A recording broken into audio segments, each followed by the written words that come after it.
Welcome to episode 2 of the TV Autopsy, slicing its way through the series you love. My name is James. My name is Deborah. Mine is Megan. Hello, ladies. Welcome to, Hello. the slightly revamped, I should say, TV Autopsy. So I did a kind of trial run of this back in 2020, all those months ago. And I'm really delighted that you two have agreed to come and join me because I'm sick of hearing Wyndham and Laurie's voices, basically. So I thought it would make a lovely change to have you two on. So, Do the listeners know the connection? well, this is what I was just going to say. So, Okay. Deborah, Yes. how are you connected to the podcast? I am married to Laurie. I'm so sorry. I went to university with James Yeah, and Wyndham. absolutely. And Megan, how about you? So Wyndham has the just deep joy of being my brother. And so so I know all of you guys through him and his university Yeah, connection we've known each other for all years. those years ago as well. So Many drinking sessions later. absolutely. So we're going to get on like a house on fire. So Megan, this podcast is all about series. We'll focus on TV series, mainly new. Some we're going to go back down memory lane for, but we're going to try and stay current as possible. What sort of series would grab your interest? Do you know what? I would say I've got a broad eclectic taste. If everyone's raving about something, then I absolutely don't want to miss out. Lovely. So, I'd like to think I'm an early adopter of some of these cult viewings, such as Tiger King. And I love some of these like outrageous documentaries. I love a bit of fantasy and alternative worlds, and just anything that is well made. It's got a good story, and Brilliant. It's binge worthy. Brilliant. So we're going to be pretty broad on this podcast. How about you, Deborah? Same question to you. Exactly the same as what Megan just said. There you go. Oh, fantastic. I didn't know you'd be so compliant. How wonderful. All right. So we're gonna kick off, I think, by talking about a series that we've been watching recently that we like. A little review. Cutting Edge. Excuse me. Are you the Bluths? Dr. Wordsmith, how's my son? He's going to be all right. Oh, Thank God. finally, some good news There's from no this other way guy. to take that. That's a great attitude. I gotta tell you, if I was getting this news, I don't know that I'd take it this well. But you said he was all right. Yes, he's lost his left hand, so he's going to be all right. You son of... Megan, you got anything that's cutting edge? Well, I did loads and loads of watching. So I'm going to through the last 12 months. So basically, anything cutting edge is anything I watched in the last 12 months. Yeah, for now. Yeah. So a quirky one, which probably isn't hitting the mainstream, but I just thought was jaw-droppingly, brilliantly acted and shocking storyline is called The Act, and you can watch it on Star Plays, and it is well worth a 1 month subscription of $1.99 just to watch this one series.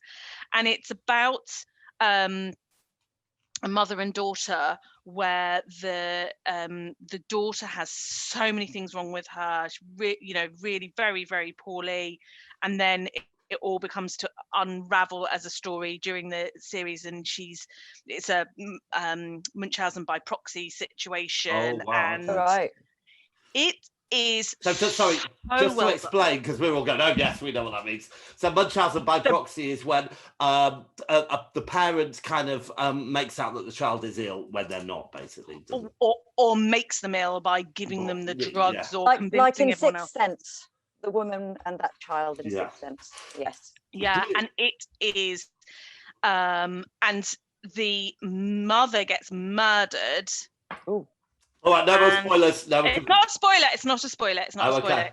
There's just lots of panning backwards and forwards, and right. and all of this starts emerging, and it is the most fascinating thing. And then I watched a documentary about the case, and it was even like then looking back on this the series, The Act, was just even better because it was just so well done. Well, just saying that I've got stars because I've watched Mr. Mercedes and The Stand's been on there and loads of really, for £2 a month, it's a real bargain. And that was on my list, so I'm going to check that out. Watch it.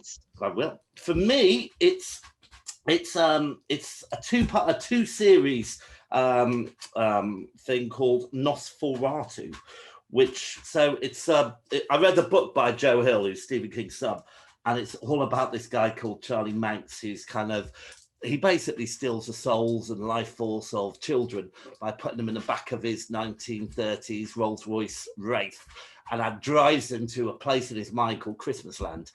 And it sounds so bonkers. And as they go, they get more and more excited about going to play games like Scissors for the Reaper, or just nasty stuff.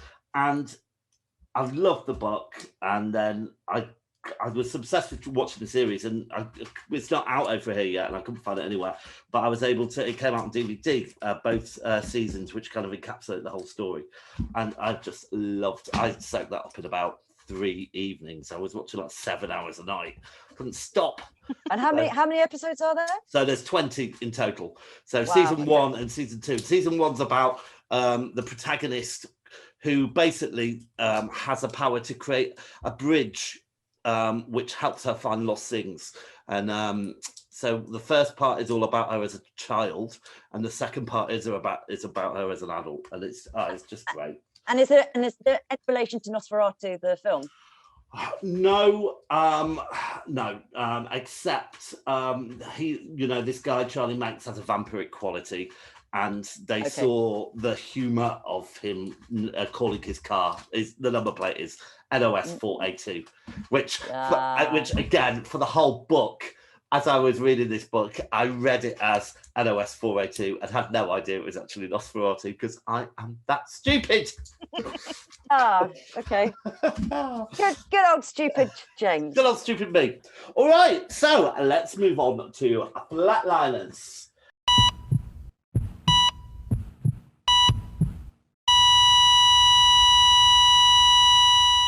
Flatliners are series that we would not be recommending. All right, so I haven't got anything actually. As I said, all my time's taken up with this. But Megan, I think you might have something for us. Totally have. Warrior Nun. that sounds amazing. Warrior Nun. I know. I did watch every single episode, so I guess there's an element of it that does keep you viewing it. But it's terrible. Okay. I mean, it's several hours that I won't get back in my life, and I really, it's one of those ones that Netflix goes, oh, you've watched this, and this, you're gonna want to watch this. So I did, and I can't recommend it at all. Yeah. Does it describe what it says on the tin? Is it about a nun that is a warrior? It's sort of like one of these ancient sects of martial arts nuns, right? And they're trained from infancy in, and they're Is there anyone notable in it? Not anymore. No. No. Okay. Thank you very much, Megan. And Deborah, have you got anything? You. Pardon? YOU. You. Oh yeah. It's about, it must have been about 5 episodes, and honestly, what drivel, and just almost slightly offensive as well. Okay. And stalking this girl, and it's just awful. I completely agree with you. Loads of people were raving about it. I started watching it. I probably got about 4 or 5 episodes in, and it was horrendous. I didn't have any sympathy for him. I didn't have any sympathy for any of the characters. Whilst it was appalling what he was doing, I kind of thought most of them deserved it. and it was Yeah. just there was I had no empathy for anybody, and I just had to cut and run, cut my losses. Yeah. It reminds me of, I tried to watch the second Ali G film, and I had to stop when it got to the bit where he went in the synagogue. And I know these things are semi-set up, but he went into a synagogue and he basically started speaking to these two old Jewish ladies about how the Holocaust hadn't happened, and how, you know, Jews could read minds, and they're all, you know, and I just thought, what there is no, the victims of your humor and they're being very nice, trying to educate him about, well, Jews aren't like that, Jews are nice, and to kind of throw cheap jokes like that I thought was sick.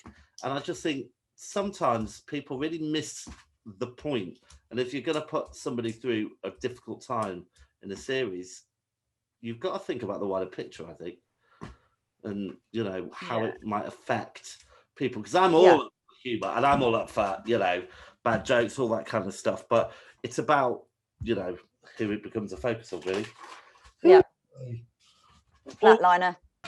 So we are going to move on to our main feature, and the series up for dissection this month is The Terror Season 1. So let's have a clip.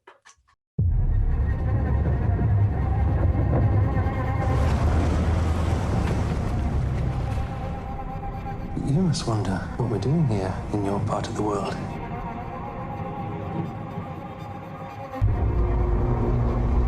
We are from England, very far away.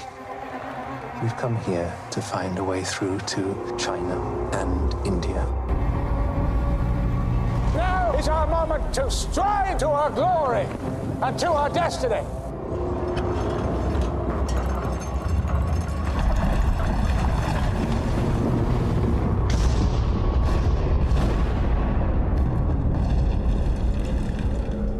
Our situation is more dire than you may understand. That is how you already see it. In need of saving. I do. Our men have been out there in unimaginable temperatures. No one can convince me that optimism or confidence is wrong enough. As a trusted friend once put it, this place wants us dead. So, The Terror, 10 episodes that arrived this month, March 2021, on BBC Two. It was originally released in March 2018 with AMC in the USA. It's based on a book by Dan Simmons, who wrote that book in 2007. Executive producer Ridley Scott. David Kajganich, and I hope I've said his name nicely and correctly, basically wrote the screenplay and directed a number of the episodes, and he worked alongside Sue Hugh, who did Under the Dome, the Stephen King adaptation, and then there are other couple of directors, Una Welch and a few others. There is a second season, which is called The Terror Infamy, but it's a completely different story set in World War II, and that came out in August last year, and they are potentially thinking of a third season. So it's a bit like, I don't know, like the Twilight Zone or something. American Horror Story. The American Horror Show. So could you go through the notable actors for us, please, Deborah? Yes. So we have Captain Francis Crozier, and that's played by Jared Harris, and you might remember him from Chernobyl, The Crown, Mad Men, Fringe. He is the son of Richard Harris. Then you've got Commander James Fitzjames. He is played by Tobias Menzies. He's in Game of Thrones. He's in The Crown. He plays Prince Philip in The Crown. You've got Dr. Harry Goodser, who's a Scottish surgeon naturalist, who's played by Paul Reedy. He's in Motherland. He's the stay-at-home dad in Motherland. He was in Bodyguard. Captain John Franklin, who is played by Kieran Hines. He was Mance Rayder in Game of Thrones. He's also in various other things. And then you've got the Corker's mate, Cornelius Hickey, played by Adam Nigatis, who's in Chernobyl. And then you've got Sailing Master Thomas Blanky, who's played by Ian Hart. He's best known as Professor Quirrell. He plays all the John Lennons in Backbeat and all that. And Lady Silence is played by Neve Nielsen. Now, she's a singer-songwriter from Greenland, and she's got this amazing little band called the Deer Children, or Children of the Deer. Anyway, she's very successful with her band. She plays a little red ukulele. Thank you very much. All right, so Deborah, why did you choose? Could you give us a synopsis? Okay, so It's a fictionalized account of Captain Sir John Franklin's lost expedition to the Arctic in 1845 to 1848. They set sail on 2 vessels, which were the most advanced vessels of its day. One's called the Erebus and the other is called Terror, HMS Erebus.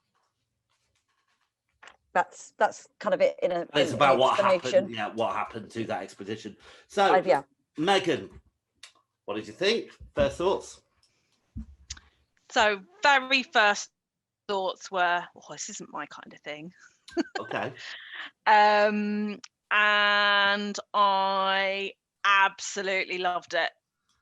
I just thought it was brilliant. I'm sure we'll get into the weeds of what I mean, and I've got 1 or 2 bugbears about it, but I have not been able to stop thinking about it. It's prompted me. I've wanted to go and read up on which bits were, evidence-based or how much of it could be true, and recognizing there's obviously some bits which are clearly fictionalized. But I was really obsessed with it. And what was the moment that you changed your opinion? So from when you went through, oh, I don't know, I'm going to like this, to bang, it's got you? Probably in episode 3, I was kind of like, God, this is dragging a bit. 10 episodes, this is going to take a bit of time. Right, wow. And then there's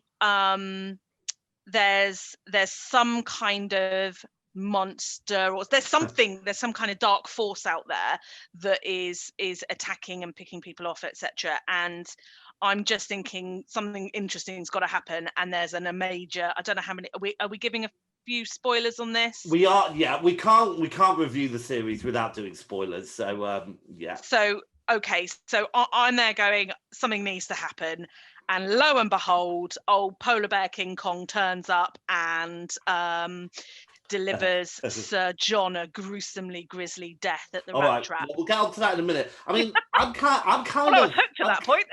I'm kind of slightly not the opposite, but I really enjoyed those initial episodes. The bits where they're just going on their voyage and how the ship worked and the dynamics between the captain and his lieutenants and the other captain. I mean, that was for me the best bit, and I suppose it kind of started to drag for me when they were just stuck on the ice for ages, really, because I wanted them to continue a voyage, continue their mission.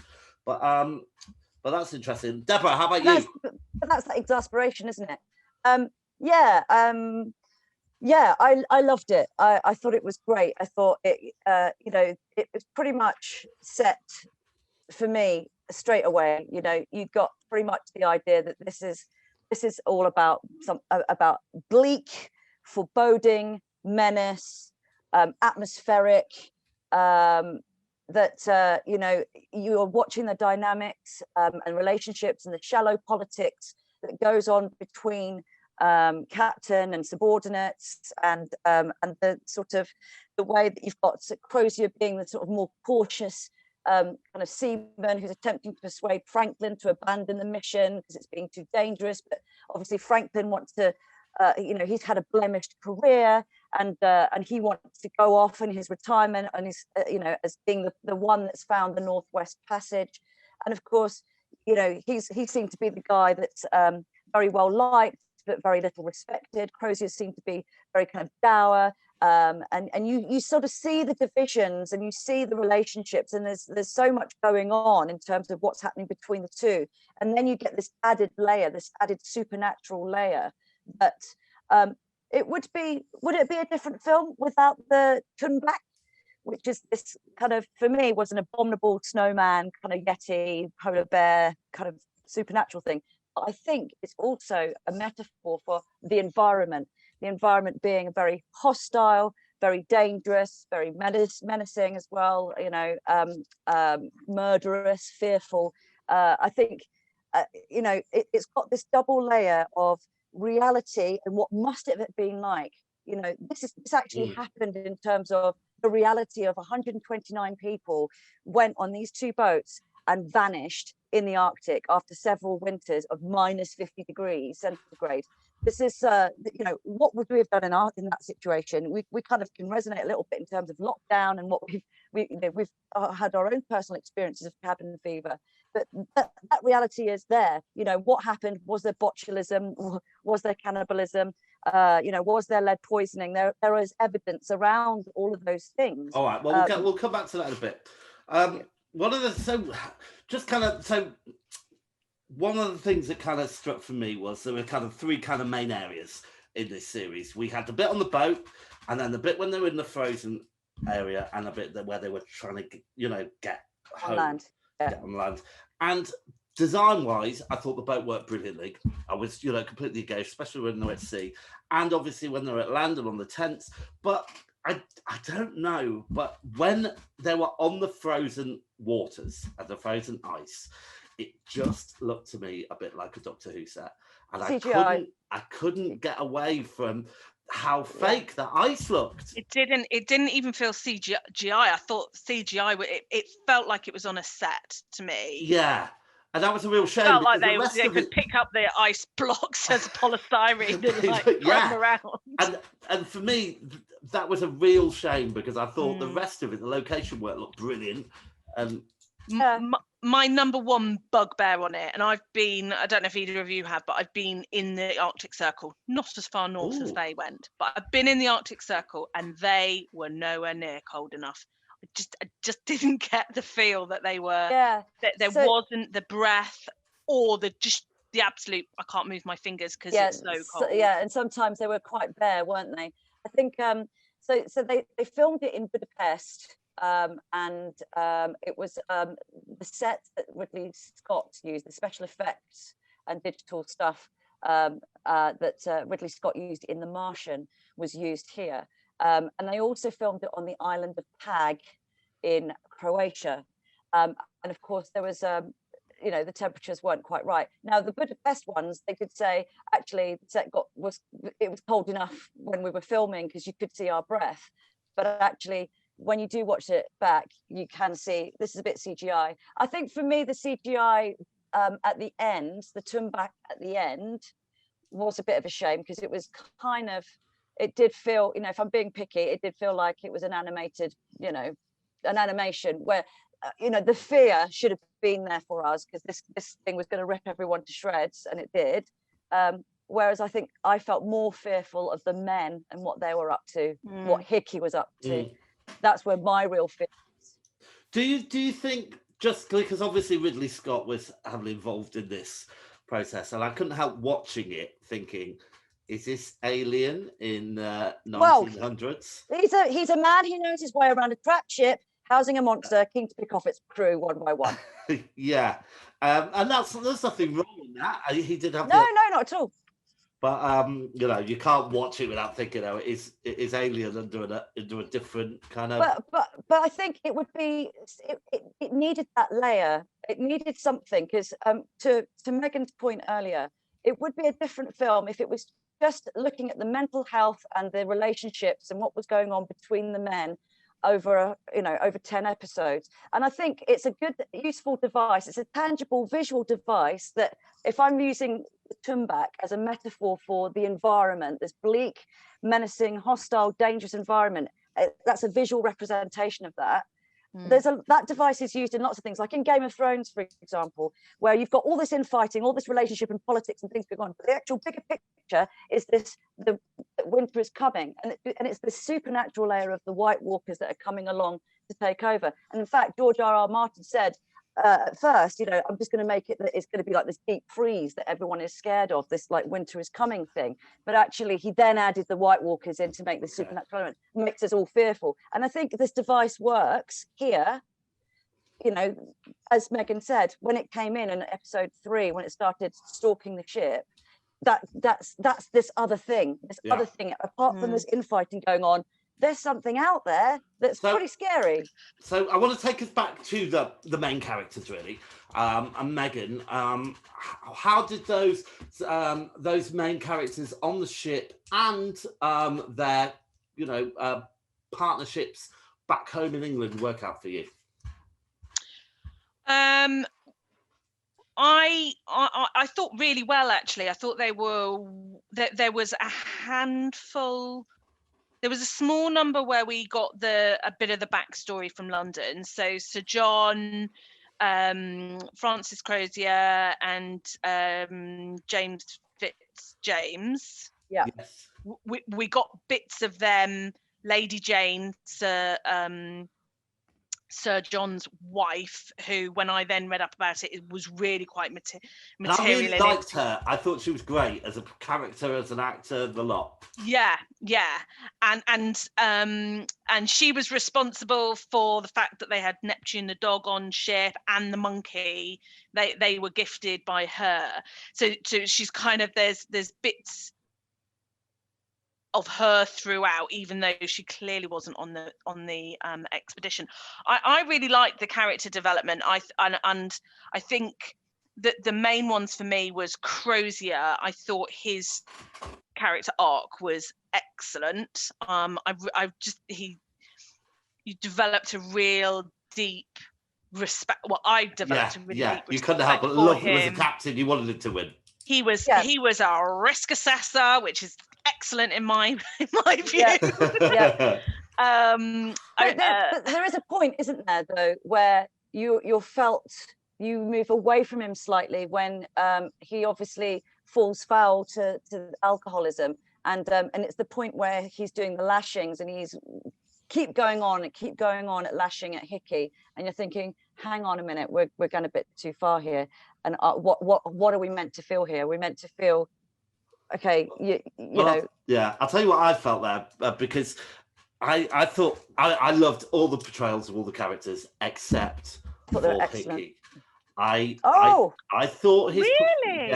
I thought his performance, and I know he was supposed to be smug and manipulative and all that, but I just thought it was too much, and I just felt his real character seeping through too much. I didn't like his performance, and it was grating on me by the end. And I guess here that I'm in the minority. So when they were lashing him, I was thinking, yeah, bring it on. Yeah, I was all for the lashings. I mean, I was happy that he was getting lashed, and I say happy in the kind of sense. But when it kept going on, and and everyone started to turn and look, and I was like, yeah, this isn't great. This is. But I think that was a real. That's a turning point, though. It was a real fulcrum for Crozier, because he'd had his authority challenged by Sir John. Sir John, who was like, this is a bit of a pride mission for him. He's been out in Australia and has come back under shady clouds, and he's not covered himself in glory. So he's now on this mission to sort of like find the Northwest Passage and all of that sort of stuff, and was actively challenging Crozier's superior knowledge and the flashbacks to London, where he had done him down and saw him. He wasn't of the same social setting. It's the Irish heritage, isn't it? Yeah, and I thought that the lashings point was he yes, it got away from him a little bit with the, as Hickey's talking back to him and he's hiking the number of lashings up 10 at a time, and it's like 15, 20, 30. At the point that those lashings then started, he has to stand there, and it's uncomfortable for everybody, but he's kind of made his bed and he has to stand by it. Yeah. And I thought that was I suppose for me, I'm going to come on to you, Deborah, for your character analysis next. But with James and with Sir John and with Crozier and with Lady Silence and all the other characters, I firmly believed that they were from the time of, what was it, the 1890s, 1880s, whatever it was. 1840s. 1840s. Yeah. I firmly believed they were from that period. Whereas with Hickey, I felt he just walked out of Shameless, and I thought it was a little bit too woo, little bit too right. And I know that was part of his character, but for me, it just felt anachronistic. I know what you mean. I think he's got this streetwise intelligence about him, and I thought he was too intelligent maybe for what he should have been. But then we don't know what he was, because he wasn't really key. What we know is that he's got this very intense social ambition to kind of, climb his way up the social ladder. And obviously his early efforts failed. So he then gets this new found kind of contempt for authority, which obviously leads to mutiny, right? And bearing in mind, so I was following his arc. So I kind of went from, we kind of get introduced to him through the whole carnal pleasures below deck thing. He gets caught below deck, with his sweetheart, if you like. But that was a manipulation thing, which I liked. So that was only doing that really to further his own power on the ship, I think, wasn't it? Possibly. And then the next, but at that point we don't know, because he's just a character that's just sort of being introduced. Then you see him where they're burying that first young boy, and he then sort of jumps down into the grave to cover him up, and you think, oh, he's being respectful, but what he's actually doing, and what you don't realize he's doing, is he's nicking the ring off his. He's robbing the guy's ring. And then you see him, he's sharing whiskey with the captain, with Captain Crozier, who seemed to know he was not from where he was, that he was covering up, he was from Ireland. And then he goes out to get Lady Silence when the Tumback is attacked, and he gets his ass kicked, right? So by that point, we already know he's stirring the pot a bit. He gets lashed. We think maybe it might be disproportionate to the punishment or whatever. So he becomes vengeful, more mutinous, and then this kind of rank and background no longer matters. It's all about survival, his social climbing, his ambition. And don't forget that he's a tiny man in comparison to a lot of the actors in there. And he did actually starve the actor. Gatiss did actually starve himself for it. They all had to sort of not eat. Yeah, I think. The fact that he took his tongue off at the very end, it took off his most powerful asset, because it's his oratory skills, his ability to persuade. That was his. That for me, that was his arc. I agree. But I mean, I was coming more from the performance aspect, really. But he certainly had a very interesting character arc. Megan, was there anyone performance-wise that you thought wasn't great, or or any storylines even that maybe you think didn't really cut the mustard?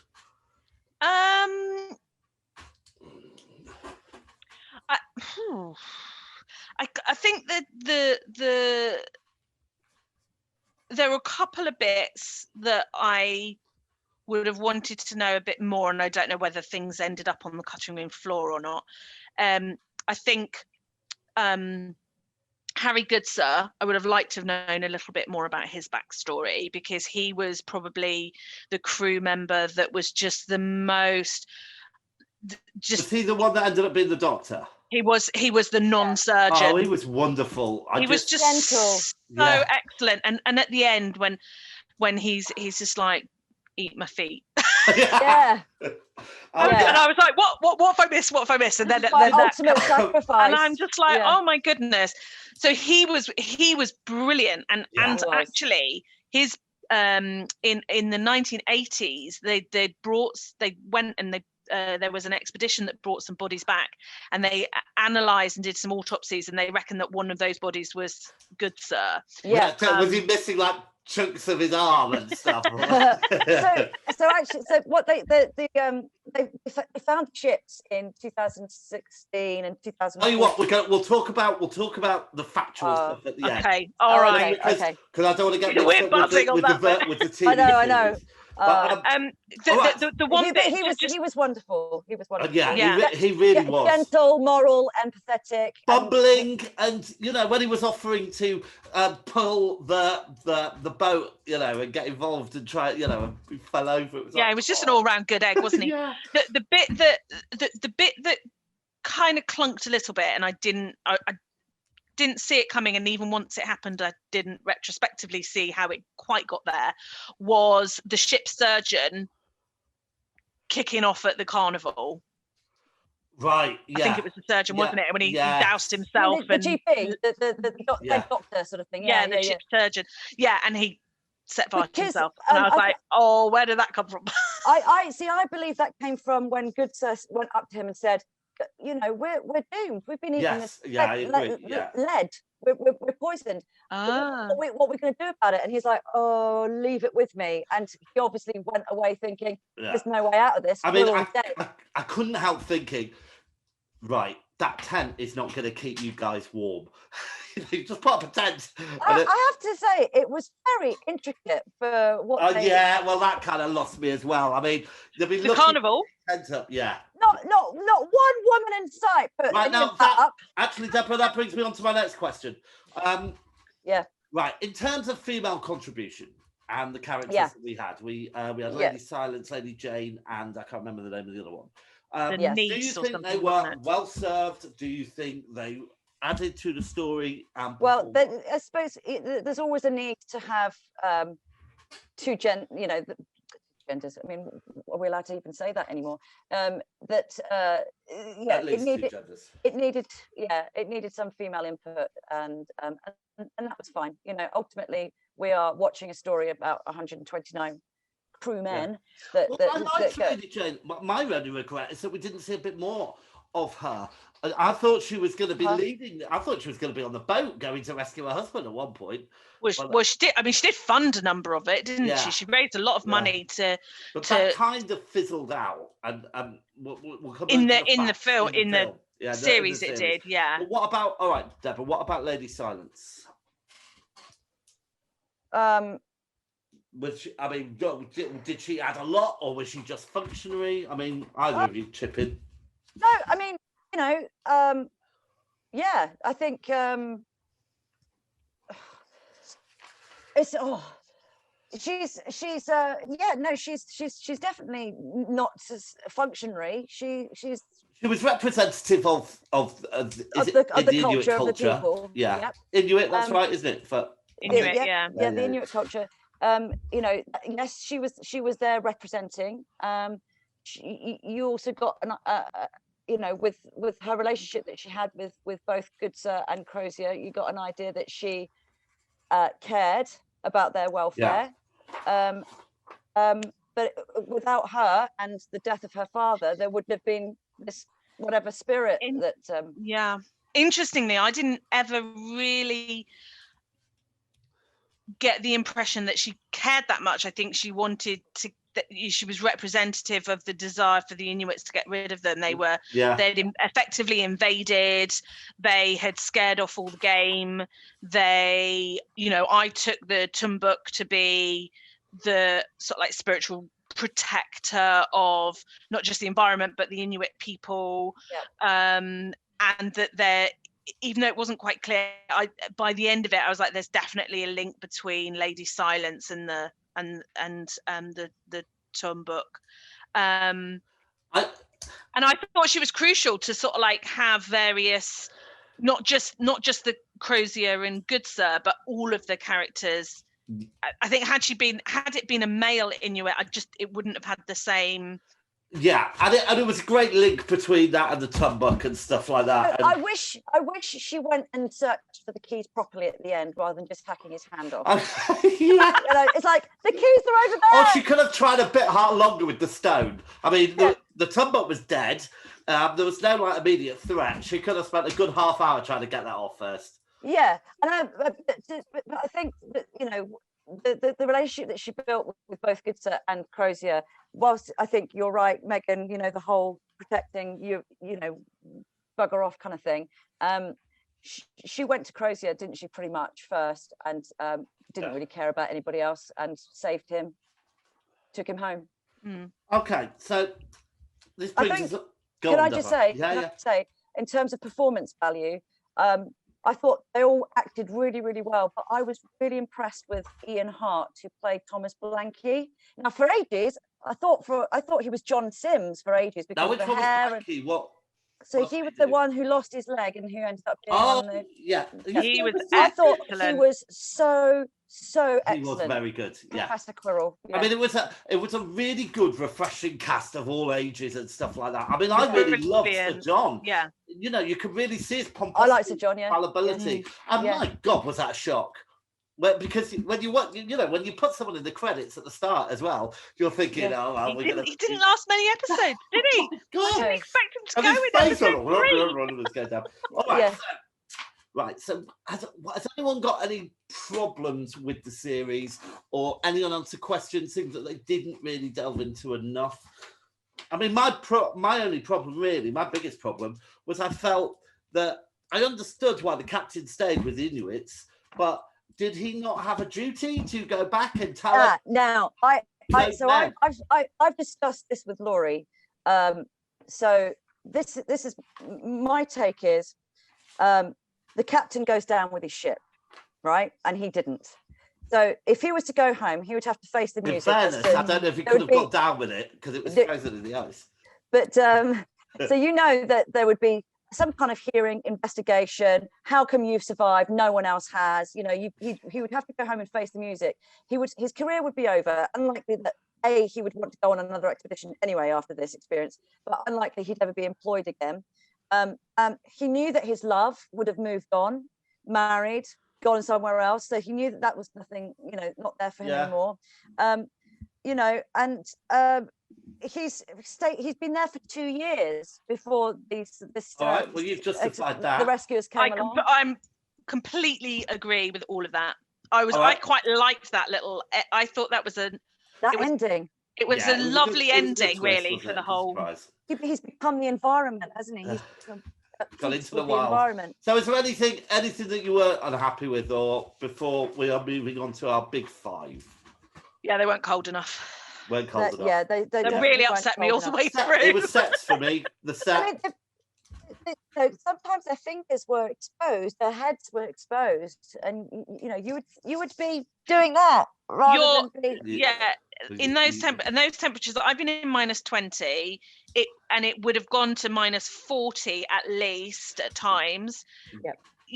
Your snot freezes in your nose at and that they temperature. talked about it enough, didn't they? I mean, they talked about a bit where a tooth could explode in someone's mouth. You can't do things with your hands, and they didn't have anywhere near the equipment, obviously, that we do now. They were entirely unprepared, and the level of clothing. When you see the Inuits in all their seal fur, and suddenly it was all warm and toasty. All they had to do was go in between one piece of wood and suddenly shirt, sleeves, and a naval coat. Anyway, not taken away from it. So we're going to do what we call the big 5, ladies, which are 5 things that we get to choose.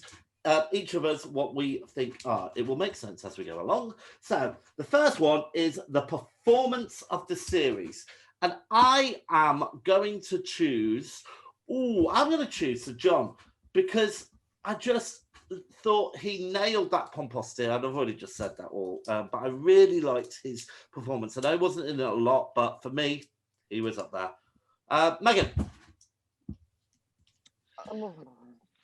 I see, lob the curveball. Yeah. I would say I think it has to be Crozier. Yeah, I have. Yeah. Crozier. Just thought he was excellent. Yeah, all the way through. We cared, right? We really cared. You know what? I took a punt because this is all conjecture, right? It's all poetic license. This is all made up by this guy Dan Simmons as to what's happened. Yeah. And I took a punt because historically we don't know what happened. It's been a century and a half worth of public kind of imaginations going wild. What's happened to these people? And I took a punt that actually maybe they didn't all just perish. Maybe 1 or 2 of them survived and they decided to live out their days in the wilderness. And that happened with Crozier. And I was pleased for him. With all that happened, he made it. And I think Crozier, he's got to be the one. I think maybe the standout one. But they were all really good. Good stuff. All right. So Deborah, I'm going to come to you first. Set piece of the series. What moment? So, for example, you could choose the carnival, or it could be, the climax or stuff like that. Oh, I know these are big questions. God.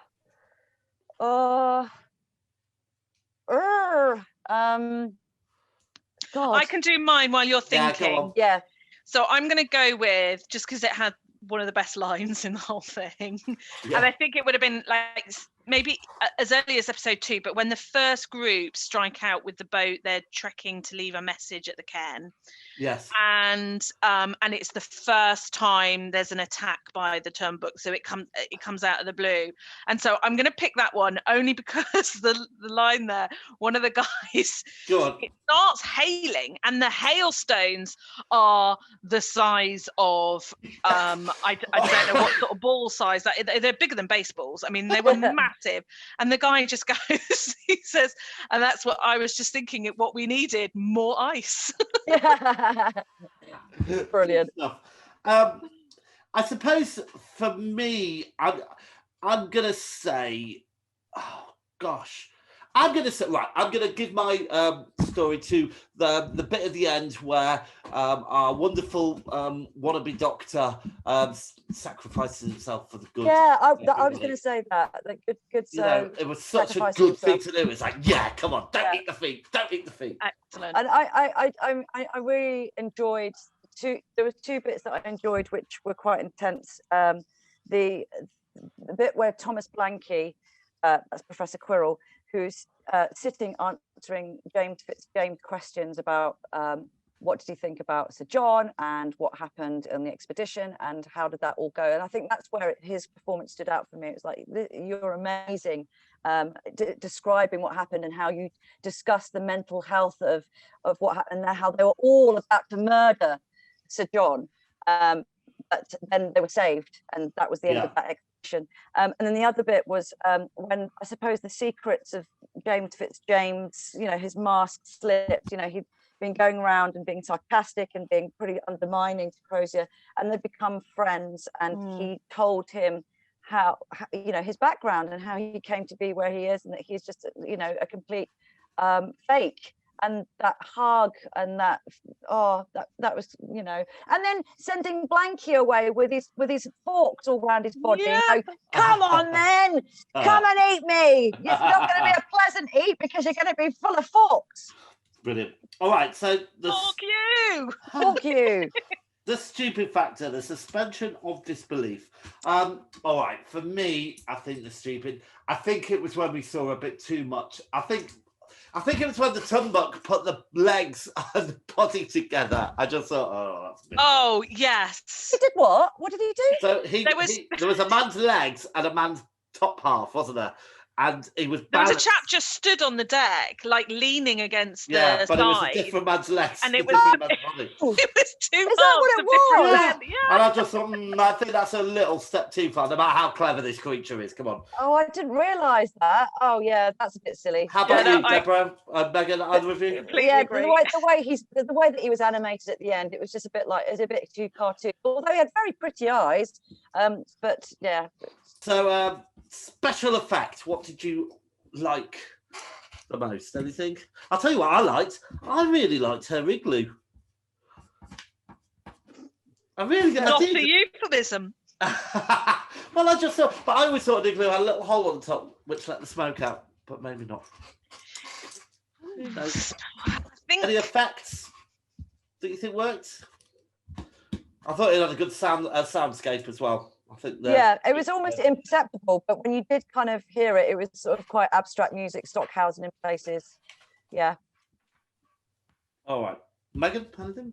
Well, I think it was lacking a little bit on some of the effects. I think they could have drawn, I may not have emphasized this enough, but they didn't look cold enough. So maybe they could have added a little bit of breath. They nailed it in Game of Thrones. It's technically possible. Okay, and resuscitation factor. Is there anything we'd like to see brought back?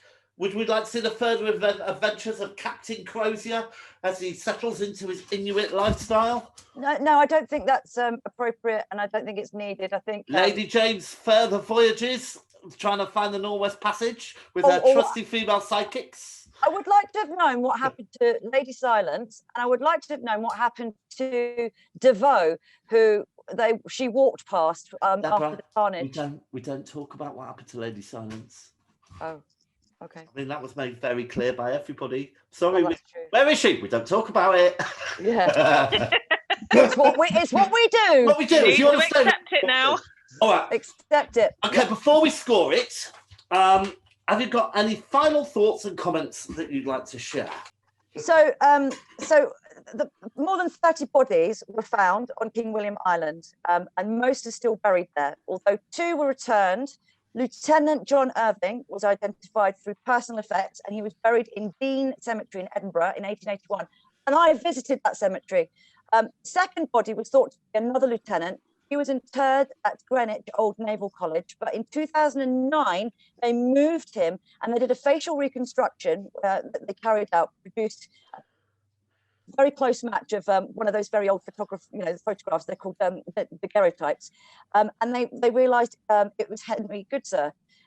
Tooth and Animal suggested the upbringing was in East Scotland and he was raised in Fife. All right, now I'm going to stop you there because there's a lot of information to get across, and people who are just kind of coming into the series might take that. It might be a little bit much for them. Oh, all right. Okay, let me give you one more thing then. All right, go. Okay, so in 2019, they were going to go and do a deep dive again down to the ships to bring back more artifacts and more bits and pieces, but it was cancelled because of COVID. Now, what they're really hoping for is that they will find actual paper trails of things, so logs, journals, diaries, command books, that kind of thing, are in sealed boxes or in sealed drawers, because it's that paperwork that will actually give us some understanding as to actually what happened. It would be great. I would a century and a half of speculation. I would love, gosh, if we did find out more about what actually happened, I would love to see a film of this, without maybe. And wonder how much of it they might have got right, Yeah. Megan. Well, so I went. This is a sign of a good series. I went off and did loads of reading, and I was just like, what's based in truth, and a lot of what I read. There's an excellent article in the Smithsonian magazine about it, and it's about the expedition, but also the making of this series. And what they were talking about is actually, where we see one of the later expeditions. There was somewhere in the region of 39 follow-up expeditions to try and find these ships. Wow. Lady Jane was busy. And she was raising loads of money. There was a 20,000 reward at the time in the 1850s if you found this, which equates to about 1.6 million these days. Wow, yeah. And what they were saying is that where in the TV program it starts and ends almost with these people interviewing the Inuits, and they're saying that based on all this information and all the findings that they've had as recently as the 80s, the 1980s onwards, it kind of reinforces all of this oral history that the Inuits tell about it. Right. And at the time, it was very much ignored because they talked about cannibalism, and now we're finding, legs and parts of bodies with evidence of having been hacked and in like cooking pots and all sorts of stuff. So there's very strong evidence that it was cannibalism around some of these remains. And so these Inuit oral histories, they're basically saying, we need to rely more on these to sort of like flush out. And their history suggests that actually some people stayed with the ship and at least one of them sailed again before sinking. Yes. Yeah, because it was found a few further, like 57 miles away further from where they thought it was. So there was lots more to do about this mystery. It's clearly Deborah and I could talk for ages. But we are nearly out of time, so it brings us on to scoring it. So we have our score sheet, so let's go through this. So Megan, let's start with you. Plot and storyline, please. 6. Okay, Deborah? 9. And it gets a 7 from me. Characters and performances. Deborah? 9. 7 from me. Deborah? Megan? 8. Good stuff. Look and feel. 6 from me. 7-ish. 7. Okay. Originality. Megan? 5. Oh, I think it's incredibly original at 9. I've given it a 9 as well. I thought it was quite very original. An absorption factor. I give it a 7. Oh, I give it a 9. I was absorbed. I gave it an 8. Okay, good stuff. So could you add up your scores, please, and multiply them by 2? It gets 72% from me. How It's do you like- 72 from me as well. Ooh, I got 86, 86. if my All right. adding up is correct. It's a big hitter to start with, isn't it? It is. It's a good I ha- choice, I think. I have to say, just in terms of what we're saying about originality, you know, it's not, you know, Megan, you were saying at the beginning, this doesn't seem to be something that we would particularly watch. You know, I just got the BBC email through that says this week the BBC Two's got this thing called The Terror by Ridley Scott, and obviously you don't know anything about it. You just in the end find out that The Terror is the name of the vessel. But you know, most people would deliberately look into, I'm going to go and watch a crime box set now, or a detective box set, or a horror box set, or a thriller box set, or a sci-fi box set. And you wouldn't potentially watch this because it's about an expedition to the Arctic, and you just think, what's that all about? But actually, it Obviously- had all of those things. It had all Well, of obviously, we are saying to go watch it because it gets a TV Autopsy rating of 76.7, which is a very high score, really. Good. And it Good puts it start. number 1 on our leaderboard, just above Umbrella Academy Season 1, which got 50. All right, so that brings us towards the end, really. All that's kind of left to say is, Megan, it's your turn to choose for next month. What have you got in store for us? I've chosen a different one. I have chosen The One. The One. And that's It's a- not to be confused with The One Show, is it? Correct. Slightly less current affairs, more futuristic affairs, I think. Okay. So, yeah, The One. It's on Netflix. It's an adaptation from a book that I have read, so it'd be interesting to watch it from that perspective. Brilliant. Thank you very much. Okay, so we're at the end of the show. Have you enjoyed yourself? Yes, I hope we managed to negotiate and navigate through those murky waters, icy waters, and Tell you what, I think the listener ears will be bleeding with the amount of facts that they got. But seriously though, I really enjoyed talking to you both. You know, you did a lot of research for this, and I think you've come across very, very well. Time will tell. Are you going to come back next month? That's my question. I'm Well, totally coming back. Yeah. Yay! Good Was stuff. it an option? No, it's not really. All right then. So that's it. So that's all from us. We'll see you all next time. I've been James. I've been Deborah. I've been Megan. And that's all for now. Goodbye. Bye. Bye.